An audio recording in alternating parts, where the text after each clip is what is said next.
Hey guys, it's Lance at Mac Sound Solutions. I'm on my way to pick up a Mac Mini at the Apple Store. Here I am at the Apple Store. And there it is, the little guy. Only took me about 10 minutes to get it out of the store. And here it is, back in the studio. We're going to do a quick unbox and then set her up. And then move our home folder to our external drive. Gonna plug it in, and on a side note, Amazon's having a crazy Mac Mini sale for Black Friday. $559 plus you can apply a $59 coupon, bringing the whole price down to $541 with tax. What? I paid full price. Link in the description. Let's reach around back and turn it on. Okay, so I'm going to speed through the initial macOS setup. There are two things you want to skip during the initial setup. Don't migrate your data from your other Mac if you plan on doing that, because all of that will get written to the internal drive. We're going to do that later, and I'm probably doing that in a second video. And the other thing you don't want to do when you're doing the initial setup, do not sign in to your Apple account. Set up later. Otherwise, all your iCloud data is going to download to the internal drive. Yes, I want to skip that. They really try and get you to log in. So now we just put in our full name, our account name, and that's the name of your home folder. So I'm actually going to change this because on my other Macs, it's the same exact thing, Lance McVicker, and I don't want to have a conflict. So I'm going to change this account name to Lance Mini, and that's going to be the name of my home folder. And then we put in our user password that we want to use going forward. The little car, as in the Mini. Continue. Go Lance Mini, go. I'm going to have to go get a coffee in a minute. I've been drinking so much coffee lately, I haven't been able to sleep at night, making these videos. It's crazy. I'm feeling kind of dark, so we're going to go with dark mode. Easier on the eyes for you guys, and it's raining out, so, and we're in. Pretty simple. First thing we're going to do is mount our hard drive onto the desktop. I mean, it's already there, but we're not seeing it on the desktop. You have to go to Finder, Settings, and then click that. So you see your internal hard drive. And there she is. Let's see how much storage the base system is taking up out of my 256 gigs. Quite a bit. So as you can see, I am already down to 214 gigs. And I'm going to do something I always like to do, which is go to View, Show Path Bar, and Show Status Bar. So there's all our usual stuff. This is our home folder, which I've discussed in my other videos. And the whole point is we are now going to move this to an external drive. There's 443 megabytes of stuff in there. We're going to come up to here again, View, and go to Show View Options. And very importantly, your hidden library folder. We want to visually see the library folder all the time. And you can turn this off later if you don't want it to be visual, but I just like to have it on. So Show Library Folder, it's now there, it's visible, and it's going to stay that way. And you can only do that when you are in the view of your home folder. For instance, if I just go out of it, you see, it just disappeared. There is no view library, right? So you have to be in your home folder to turn on show library folder. All right, so that's our entire computer right there. Our applications is taking up 8.29 gigs. Our library, 2.86. System is 17, almost 18. And the user folder is only 637 megs. So it's going to take 2 seconds to copy our data over. First, we got to set up our hard drive that we're going to use to be our external home folder location. I'm going to take a quick break, grab a coffee, and I'll be right back. Okay, I'm going to plug in my external Thunderbolt / USB 4 enclosure, the Zike drive, which has a 2 terabyte NVMe in it. TEAMGROUP NVMe. Launch disk utility, go find our drive. There it is. Okay, so we are going to call this Home X, as in Home External, and GUID partition map, APFS, erase. So here is the container we made, Home X. Okay, so we're formatted and we're ready to copy over our user account. And you don't want to use this drive for your time machine, so just close that out. I'm going to talk about Time Machine and data migration in the next video. And once again, you want to log into your Apple account once your external user home folder is set up. We're just going to come over here. We're going to go to users and we're going to take Lance Mini, our internal home folder, and copy it over to our external drive. It's going to ask for your password. So we can go look at that now. On the left, we got our internal drive, users, and my user home folder. And externally, we have the same. But the difference is the internal one is the active home folder. The external one is not active. We're still using this one. So now we have to go to System Preferences and change that setting so that our external home folder becomes active. And then once we do change that setting, we'll have to reboot, and then it will be the active home folder from then on out. Now the question remains, should you go delete the internal home folder? I'm not sure about that yet, but we're going to try it and see what happens. But only after we activate the external home folder first. Next thing we're going to do is copy our applications over. So it's copying 7 gigs. My guess is it's copying Pages, iMovie, GarageBand. Okay, there we go. Let's see what wound up getting copied. The only things that got copied are the non-Apple system apps. So just to be clear, all those system apps that come with your Mac, like Contacts, FaceTime, they can't be moved and they can't be deleted. Only the apps you download from the App Store can be moved to an external drive and removed from the internal drive. And the ones that we did move, GarageBand, iMovie, those are apps on the App Store. They are not system apps, they're App Store apps. And now, as of Sequoia 15.1, Apple has put in the App Store settings the ability to download apps that are over 1 gig to an external drive. So you can turn that on and point it to your external home folder drive. And because we have our applications folder on the same drive, so we got our home folder and we got our applications folder, Final Cut Pro went right to the applications folder when I hit download, which is just what we want it to do. When you set it up in the App Store in the preferences, it just has you select the drive. So I wasn't sure where it was going to go. And what I learned is you don't want to put your application folder inside your home folder. You want to leave it outside like I have it here, and then Final Cut or any apps over 1 gig that you download from the App Store will automatically download to that applications folder. If you were to have moved that applications folder into your home folder, then Apple would create a new applications folder on your external drive and download the app to it. So there's no reason to put your applications folder inside your home folder. You want to have it outside like we have it here.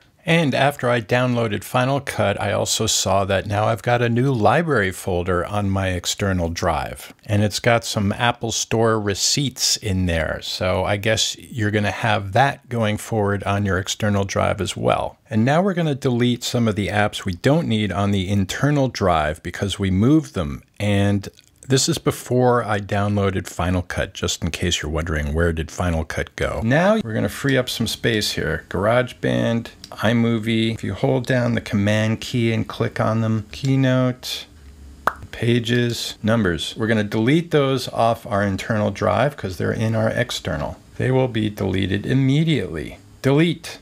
We're going to save up a little bit of space. Boom. Somebody said you can just drag the app into Launchpad. Oh, look at that. You don't have to make symlinks. So you can just drag your app to the Launchpad from the external applications folder, and bingo, there it is, ready to go. Thank you for that tip, whoever left that comment.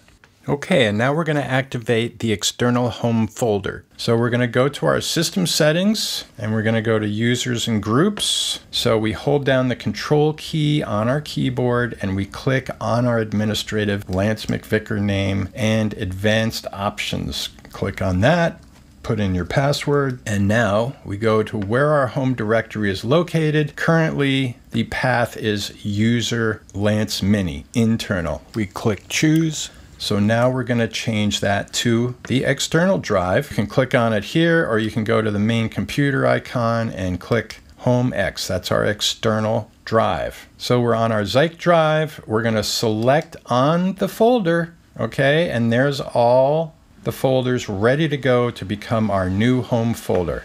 You don't want to click inside here. You just want to click on the name so they're highlighted. This is your path here, home X, your folder that you copied over, and just hit open. And check your path, volumes, home X, Lance Mini. And we hit OK. And then it's going to tell us we need to reboot. OK.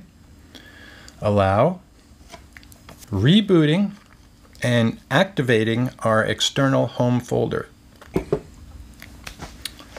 Too much coffee, folks, too much. We go put in our password, and there we are. We're in, and now you can see this guy is my external drive, and my home folder now has the little house on it. It didn't used to have the little house, and now the old home folder no longer has the little house. And that verifies that the external home folder is our current active home folder. So I'm going to be wild and crazy here, and I'm going to go delete our original home folder, and we're going to see what happens. We're going to say bye-bye home folder. But then there's no users on the internal drive. You know what? Before I do that, I'm going to do something that we could have done before, but we're going to go up here and we're going to create a new internal backup user account. That is an administrator. So if we have a problem with Lance Mini out here, our home X drive doesn't want to mount or something gets corrupted, it doesn't take up any space whatsoever on your internal drive. So we're going to do that next. We're going to add a user and make sure to make it an administrator. New user, click on administrator, because otherwise it's on standard and you won't be able to move stuff and delete stuff and all of that. So we're going to put a totally different name and we're going to say Lance Backup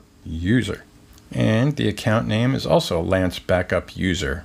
This will be used as the name of your home folder, okay? We're gonna put in our password, okay? You can use the same user password. It doesn't have to be different, just in case you are absent-minded. We gotta verify our password, and we put in our password hints, and we hit create user. Boom. And there it is. Let's change our emoji to something more backup looking. I'm gonna go with this guy. Means we're in trouble. Okay, so this is our main user and it is still tied to our external. This is strictly a backup. We have not logged into this guy. We only log into him if we get into trouble for some reason. But it's there now, and I will show you that it's there. There it is. Lance Backup User. And it's got all the usual folders. You see how you can't get into them because you're not logged in as that person, okay? You have to log in to be able to get access to Backup User home folder. So now we are gonna roll the dice and we're gonna delete our internal original home folder. Are you sure you want to delete Lance Mini? This item will delete immediately and you cannot undo this. Delete. Boom. Password. Okay, it's gone. And just make sure everything's honky-dory with this deleted user account scenario. We're going to reboot to test it. But so far, I think we're okay. I think we're going to be all right deleting that user. But if you have a computer with a lot of data on it and you're doing this after, like it's not a brand new computer, you might have some issues and you might have some hidden installed files on the original user account, and I just don't know if it's a good idea to delete it. That is what you're doing, like you taking a computer you've been using and you're moving your home folder externally. Okay, so no problems reported deleting our original home folder that we set up when we first set up the computer. So now we're just running off our external home folder. I still got 221 gigs available on my 256 gig drive. That's not bad. Now we're going to log into our Apple account and turn on all our iCloud apps. And sometimes logging into your Apple account is a little wonky. I had to reboot and try again, and then it logged me in. Through this whole process, I have not been logged in, and you don't want to be until you get everything set up properly. Okay, so we're going to sign in. Sometimes you got to reboot. Like I said, it gets a little wonky. Don't ask me why it does that. Photos is on, iCloud Drive is off. I'm going to turn that on. We're going to turn notes on, messages, mail, find my Mac, and not turn that on. Calendars, reminders, Safari, news, wallet, form, FaceTime. Done. Now let's open our photos library because that's weird. This should be filling up already. Get started. Use iCloud Photos. Turn on iCloud Photos in settings. It is on. So it seems like, let me see. Oh, see, iCloud Drive is doing stuff right now. There we go. Some stuff is coming into the iCloud Drive. You can see iCloud Drive is downloading. It just calls it iCloud Drive with no path. I find that very strange. But obviously you can see that path is in our home folder, right? Lance Mini, Library, iCloud Drive. We still got the same amount available on our internal. Let's go look at our photo library. Photo library is not syncing. Very strange. Ah, that's something I missed, folks. I missed it in the last video. This is important.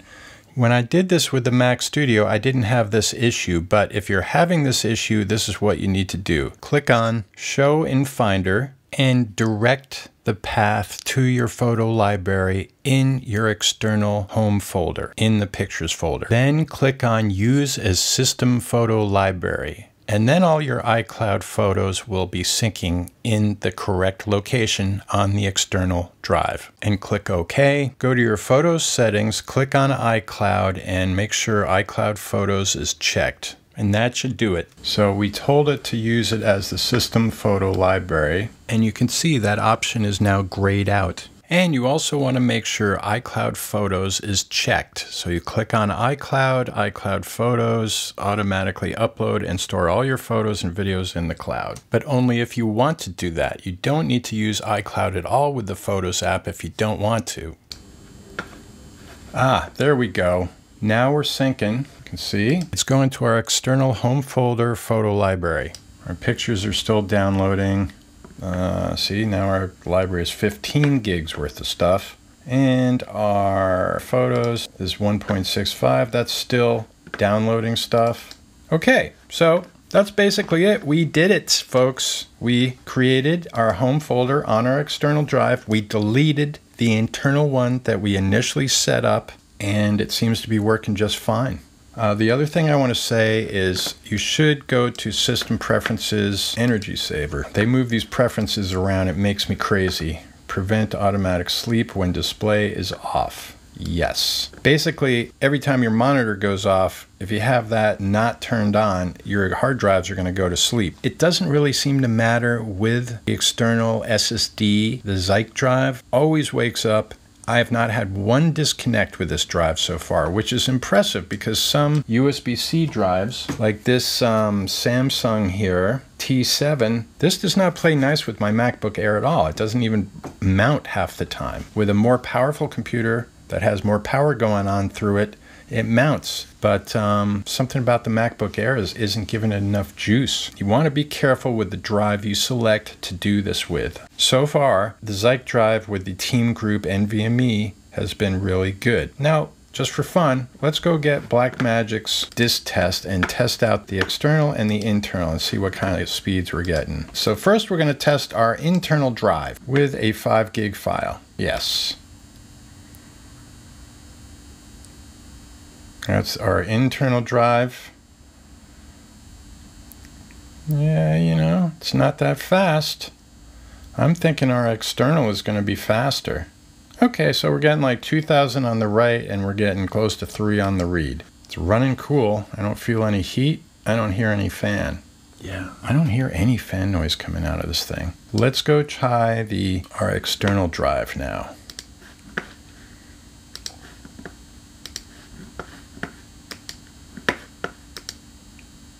Bam! We're getting faster speeds on our external drive, folks. That's what I'm talking about. And you could make a RAID 0 with 2 drives connected to the Thunderbolt ports, and you're going to get the same exact speeds that the M4 Pro get and a Mac Studio. You're going to get like 6,000 read and write. So that's pretty good. We're getting faster speeds externally, than we are on the internal. Thumbs up to that. And we've got 2 terabytes of storage to play with now. You could make it 4 terabytes. I think that's the maximum for the Zike enclosure. I am going to be showing another box soon in the next video, but stay tuned for that. Nice. We're getting faster speeds externally than internal. How about them apples? Apple. That's going to be it for this video, but the next video I'm going to migrate my data from my MacBook Air onto the Mini so that the applications I use on that get copied over, some of my other data. It'll be interesting. Not sure how that's going to work out, but we're going to do that next. Okay, thanks for watching. Please subscribe to my channel, give me that thumbs up, and I'll see you in the next Mac Sound Solutions video.